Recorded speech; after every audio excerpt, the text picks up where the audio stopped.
I've been shiny hunting Onix and Steelix in every Pokemon game on the Switch so far. Steelix is not only my favorite Pokemon, but also the channel mascot, so there's no question, and our first game was Pokemon Let's Go Eevee. And you can also trade across to Legends Arceus to get that metal coat and evolve it yourself in the game. The hunting itself is pretty simple. You just need a catch combo of over 31 to start getting shiny chances, but if you miss Onix, you may reset the combo and then start again. So very early, we practiced our throw combinations because if we missed and Onix ran away, it wouldn't have been such a loss at the beginning.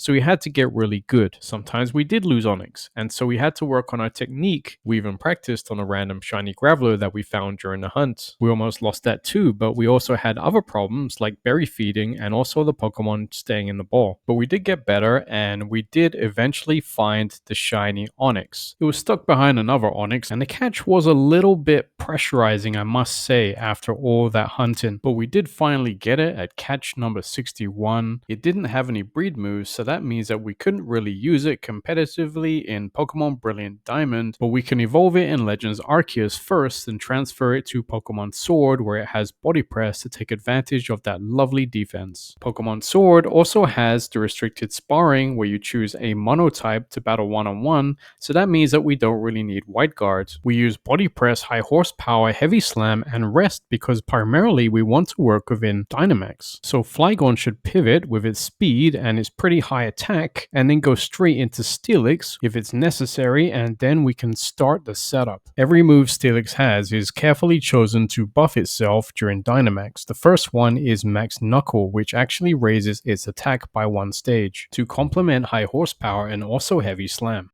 Then we have Max Steel Spike raising our defense by 1 stage, making us harder to hit, and also it complements Body Press's damage. So 2 or 3 of those Max Steel Spikes and Steelix can really pack a punch. Max Quake's best feature is to raise Steelix's special defense, which is to then just rest with at least 3 turns of buffs if needed. This cures all of Steelix's statuses as well, for example if it's burned. And the cool thing is that rest becomes Max Guard during Dynamax, which means that you can stall out a turn if you feel that you need to rest before going down or to pivot out, since restricted sparring is survival mode, and Gastrodon eats water attacks. Our next shiny hunt was in Pokemon Brilliant Diamond and was a lot more tedious in my opinion. Although the shiny odds were increased a lot to 1 out of 683 as opposed to 8,000 and something, I found that this was still a high number and took a few months to get, just based on the fact that there's no outbreak or mass number of Pokemon, it's just 1.